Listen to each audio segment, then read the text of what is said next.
estado do Rio de Janeiro, fazendo oficina dentro da... E os professores eram meus maiores aliados. Eu acho o seguinte, tudo que você fizer para bater papos sobre literatura, sobre leitura, em qualquer lugar, em qualquer canto, tudo isso é muito bom. É bom para você e é bom para quem te ouve. Não é só para quem está te ouvindo, né? Tenho falado por aí nos mais variados lugares, bibliotecas, colégios, universidades, feiras de livro, tudo.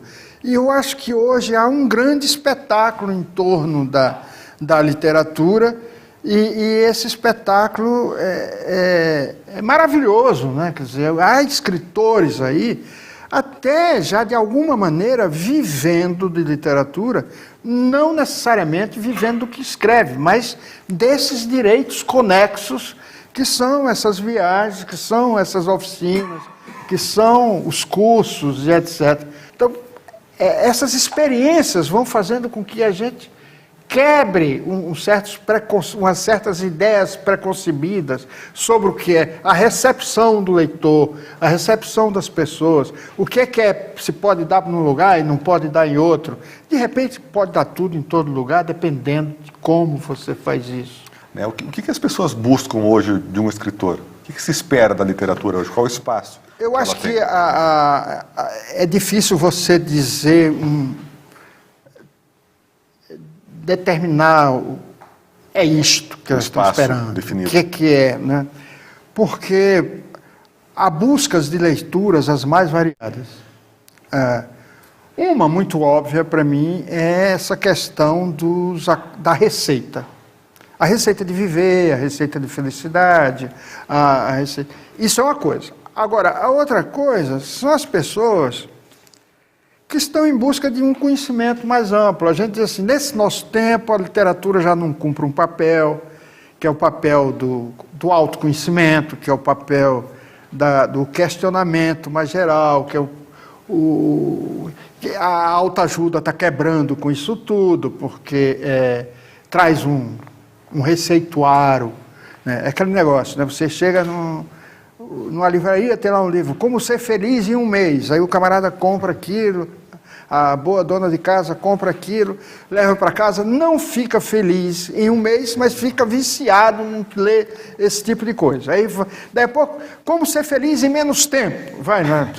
Aí vai chegando no lugar e diz, a felicidade plena. Eu estava com Loyola em São Paulo falando disso, pego um avião de volta para o Rio de Janeiro e tem uma moça do meu lado, lendo um livro e anotando, passando aquela caneta luminosa, assim, né? Uhum. E eu louco para ver o que essa mulher estava tão apaixonada ali. Aí, de repente, já quando o avião está descendo no Rio, ela bota o livro assim em cima da mesinha, eu olho, a felicidade plena. Eu digo, ai meu Deus, esse autor é um gênio, né? É o gênio da raça. Por isso que eu acho o seguinte, não dá para a gente definir o que é que... Há aquelas pessoas que estão realmente procurando se esclarecer mais, estão buscando um conhecimento maior, um entendimento maior desse tempo, que é um tempo confuso, é um tempo complexo, é uma realidade muito complexa que a gente está vivendo. Não há nada de uma mão única para lá, é isso, é aquilo. Se eu insistir nisso, só quero ler autoajuda, também não é verdade, né? Claro que há uma distância muito grande.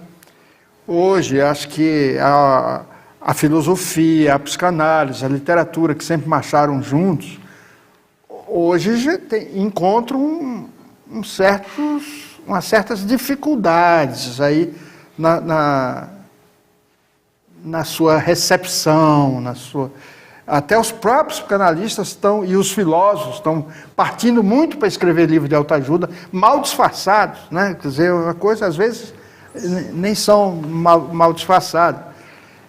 Eu tenho um psicanalista amigo meu lá no Rio, que dizia para mim, cara, para que eu vou escrever um artigo para uma revista científica que ninguém vai ler, quando eu escrevo um livro de autoajuda e todo mundo vai ler, né? Quer dizer, eu digo, é uma opção sua, mas não sei se...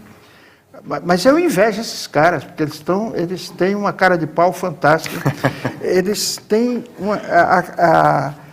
aquela convicção, a forma tão convincente com que eles falam do que fazem, como uma coisa realmente essencial ao outro, ao ser humano.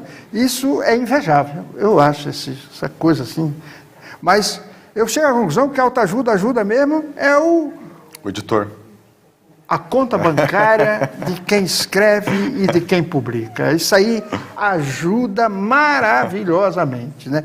Mas é uma realidade da qual a gente não pode desconhecer. Não é? Não pode.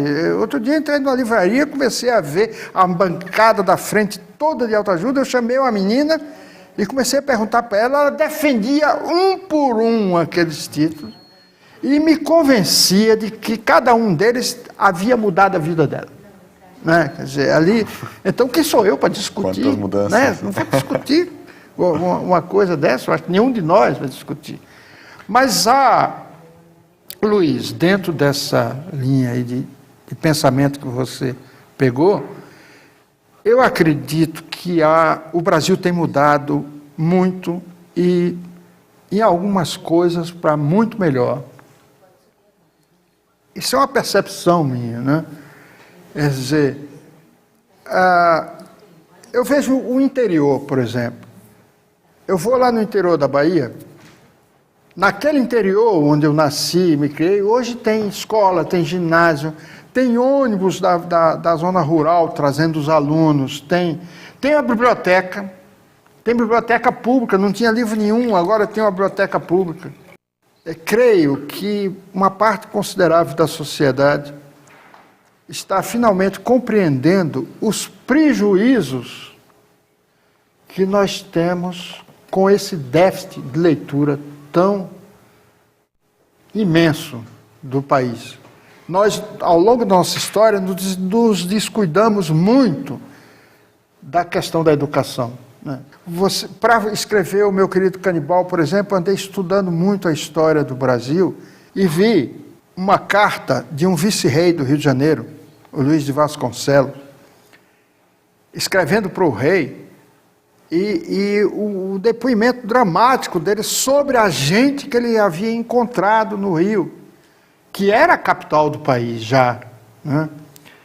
E ele dizia que parecia que tinham vindo para arrasar a terra e ir embora, porque só estavam preocupados em enriquecerem-se. Né? Quer dizer, é essa mentalidade que atrasou muito todo um processo civilizatório. Nós temos aí um atraso enorme, imenso, nesse sentido. Vai melhorar um pouco com a vinda de Dom João VI, aí já o Brasil começa ali em 1808, biblioteca, escola, primeira instituição de ensino superior com a escola naval, que ainda hoje existe lá no Rio de Janeiro, colado ao aeroporto Santos Dumont. Ele cria uma escola de astronomia, ele cria, enfim, traz a missão artística francesa em 1816 para formar com Grandjean de Montigny, para formar os arquitetos brasileiros, formar os engenheiros. Mas isso em 1800 e tantos. Quer dizer, para trás parece que não ficou nada. Quer dizer, uma coisa assim que é um tempo perdido, vazio, um vácuo imenso. E claro, nós estamos muito atrasados nessa busca de corrigir todo esse passado. Mas a verdade é que eu percebo, eu acho que todo mundo percebe, que algum esforço está sendo feito e que há uma preocupação maior com essa questão da leitura. E aí, os escritores, os professores, os agentes públicos todos da área cultural, da área da educação, passam a ter um papel bastante significativo.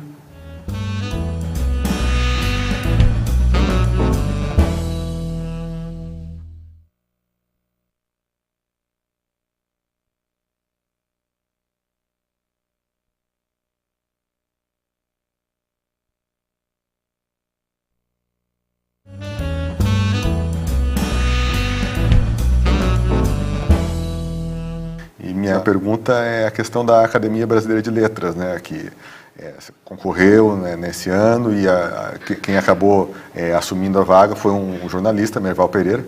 Como que Antônio Torres avalia não ter entrado dessa vez para a Academia? Há dois lados da questão. A primeira é o seguinte, quando me telefonaram, dizer, desce daí, desce porque eu moro na Serra Petropolitana, desce daí com a carta. Como é que faz a carta? É assim. Um amigo acadêmico ditou para mim. É assim. O Goulart não vai se candidatar. Porque se o Ferreira Goulart fosse candidatar, eu não iria. Primeiro que ele estaria eleito e é muito meu amigo. Poxa, grande parceiro de palestras. Estivemos agora em Piraí juntos. Foi uma maravilha. Mas aí eu disse, sustentado por uma coisa. Moacir Sclia foi um grande amigo, foi uma pessoa... A gente se frequentava, ele ia ao Rio na minha casa, eu até brincava dizendo que eu apresentei o Oceano Atlântico para o Sclia. Ele chegou lá e a gente andava em Copacabana, ia em casa, ele e a Judite, sempre ia em Porto Alegre. A primeira vez que eu fui em Passo Fundo, eu estava voltando de Passo Fundo, com Eric Nepomuceno, o finado João Antônio. Ele chega no aeroporto de Porto Alegre, eu ligo para o Sclia, ele sai de casa, longe a beça, para ir me ver no aeroporto. Quer dizer, era amigo desse nível. E nós nos conhecemos na Alemanha, em 1900, isso no século bem passado, 1985. Nos conhecemos lá em Frankfurt, ficamos hospedados em Bad-Homburg. A nossa tradutora era a mesma, a Rai Goodmerk, nossa agente literária. Ele ficou na casa dela com o Antônio Calado e eu fiquei com o Silviano Santiago no hotel. Era uma delegação de 4 escritores, de dia universidade, universidade, de noite biblioteca pública. E assim, e me botaram já no primeiro dia para falar com ele na biblioteca de Frankfurt. Na Universidade de Frankfurt, de manhã. E pronto, ficamos amigos para sempre. Fizemos uma viagem juntos para Bielefeld, de Colônia para Bielefeld, depois voltamos para Colônia. E em Colônia a gente se separou. Eu segui com o Silviano para um lado e ele com o Antônio Calado para o outro. E pronto, quando criou uma relação assim fantástica. Assim, eu fiquei para chorar. Quando eu peguei no meu baú uma resenha de página dupla na revista Visão, na época, que era uma revista muito importante de São Paulo, uma revista nacional, uma página dupla de um crítico que eu nunca tinha ouvido falar, professor da Universidade Federal do Rio de Janeiro, chamado Carlos Nelson Coutinho. Era um crítico importantésimo, eu fiquei sabendo depois. Ele botou uma matéria assim, uma questão de coragem. Ele pegou 5 livros publicados naquele ano de 72, e a revista botou numa página a foto do Sclia e na outra a minha. Porque o grande destaque do ano que o crítico dava era para nós dois. O Sclia ainda não era estreante, era com um livro chamado A Guerra no Bonfim. E eu estreando com Um Cão Voando para a Lua. Né? Ali eu digo, poxa, certamente eu vi pela primeira vez a foto do Sclia ali, fui saber que existia o Sclia naquela matéria. E ele certamente foi saber da minha existência também, pelo mesmo motivo. Né? E isso era o começo de uma coisa que ia se tornar muito grande. A última vez que estivemos juntos foi em 2007, que eu participei da Flip de 2007, acabei de falar, fui convidado para Flip Porto, lá em Pernambuco, que ainda era em Porto de Galinhas. E botaram a mim e ao Sclia para fazer a palestra de encerramento. Foi um negócio tão sensacional que tinha um tema.